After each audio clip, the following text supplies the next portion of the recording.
अस्सलाम वालेकुम गाइस, तुसी वेख रहे हो जनाब चाचा सरगोदियाला यूट्यूब चैनल ते फेसबुक पेज। अज जनाब असी अपने डखनी जोड़े नूं कर छोड़िया वखरा वखरा, नर वखरा कीता, मादी वखरी कीती ते मादी दे नाल असी छोड़िया जनाब काले तितर दा बच्चा। माशाअल्लाह अज 21 दिनों दा हो गया ते इस नूं असी जनाब फिलहाल सीवी दे रहे हैं। सीवी तो बाद जनाब मलाई वाला आटा दे रहे हैं तो उस तो इलावा जनाब मिट्टी इसनूं दिन दे विच एक दफ़ा सी दे रहे हैं तो अल्हम्दुलिल्लाह एक न एक जाड़े पल जासी तो वत इंशाअल्लाह मौजा होसन साड़ियाँ।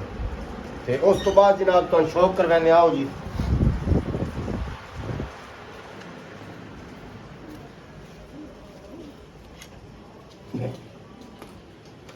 ए जनाब साडे कबूतर ने जी, माशाअल्लाह बच्चे दिते इन्होंने ते बहुत प्यारे प्यारे इन्होंने बच्चे हैं ते काफ़ी टाइम तो जनाब आपस में लड़ते बहुत ने, लेकिन ये ने माशाअल्लाह हुण फिट ने, बड़े ज़बरदस्त सैट ने जनाब।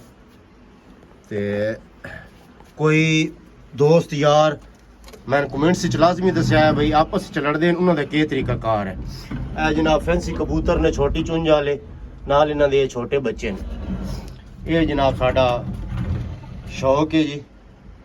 उस तो इलावा मैं कोशिश कर रहा आस्ता आस्ता काफ़ी सारे परिंदे ते जानवर इंशाल्लाह इकट्ठे करने वास्ते।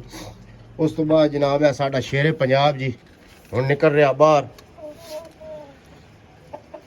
ते इस दी जनाब साडी काली कर्मा वाली शहजादी बैठी जी अन्या दे उत्ते। हुण माशाअल्लाह ये भी बाहर निकल सी ते बाहर निकल के जनाब जड़ा कोई चुगना चुगना इंशाल्लाह चुग चुग के फारिग ले आसी। ए जनाब साढ़े काले तितर का बच्चा निकल आया बाहर। ये बड़ा शैतान है, बहुत ही शैतान है। ये जनाब हर वेले पिंजरे चो बाहर निकल आंदा ते सन डर लगा रहा भाई ये कि लत्त दे थल्ले ही ना आ वजे। इधर वेखो होने दे तमाशे। लो जी ये पिंजरे चो निकल आंदा बाहर ते शैतान है रज के। जिवें मेरा पुत्र शैतान है इंजा साडा तितर भी शैतान हो गया। इधर वेखो जी इस तमाशे वे दे आओ।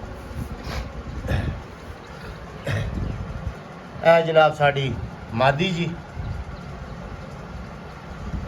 जड़ी काले तितर नूं पार रही डखणियां दी ते ए जनाब साडा डखणी तितर है।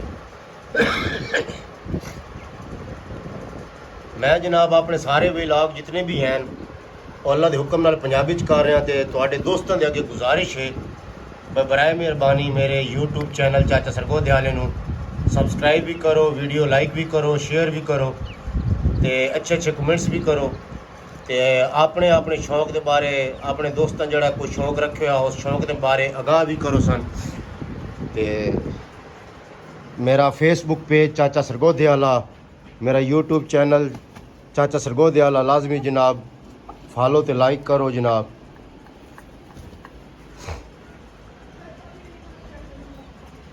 ए जी साडा शेरे पंजाब। ए जनाब रोटी दाना ए लो जी पिछू जनाब निकल आई ने दुई भी जी।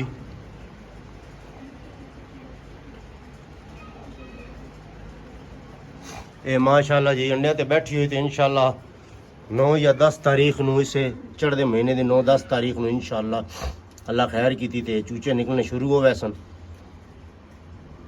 अगर कोई भाई लेना चाहे शौक पूरा करना चाहे तो मैं इंशाअल्लाह पहले कमेंट्स दे विच अपना नंबर मोबाइल नंबर एंटर कर दे सां अगर कोई बंदा लेना चाहे तो तुहाडे सारे दोस्तों तक गुजारिश है बराए मेहरबानी मेरा यूट्यूब चैनल चाचा सरगोदियाला तो मेरा फेसबुक चैनल लाजमी सब्सक्राइब करो तो इंशाअल्लाह तुहानूं अच्छे अच्छे व्लॉग अच्छे अच्छे शौक इंशाअल्लाह तुहाडे सामने आंदे रहसन। बहुत मेहरबानी जी, खुदा हाफिज़।